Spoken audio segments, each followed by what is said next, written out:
ఉదాహరణకి పరమశివుడిని మనం సాకార రూపంలో కొలుస్తూ ఉన్నాం.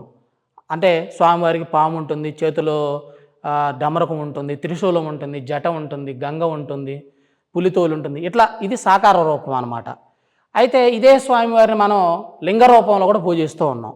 అంటే ఈ సృష్టిలో ప్రపంచ జనాభా మొత్తంలో కూడా భగవంతుని పూజించేటువంటి వాళ్ళు సాకార రూపంలో పూజిస్తున్నారు ఒక వర్గం, లేదు భగవంతుడికి ఆకారం లేదని నిరాకార రూపంలో కూడా పూజిస్తూ ఉన్నారు. అయితే సాకార రూపం, నిరాకార రూపం రెండిట్లో కూడా పూజలు అందుకున్నటువంటి భగవంతుడు ఎవరంటే ఈశ్వరుడు.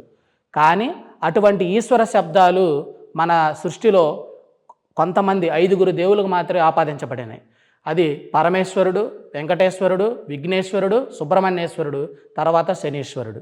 శనీశ్వరుడికి ఎందుకు సాకార రూపం ఇచ్చారంటే నిరాకార రూపంలోనైనా సాకార రూపంలోనైనా ఆయనకి మనం పూజలు అందుకోవచ్చు, ఆయనకి మనం పూజలు చేసుకోవచ్చు అనేటువంటి ఉద్దేశంతో. కాకపోతే మనకి ఎక్కడ చూసినా కానీ చాలా నిరాకార రూపంలోనే స్వామివారి పూజలు అందుకుంటున్నాడు. సాకార రూపంలో స్వామివారి మూర్తి భవించినటువంటి ఏకైక ఆలయం వినుకొండ శ్రీ శనైశ్వర స్వామివారి దేవస్థానం.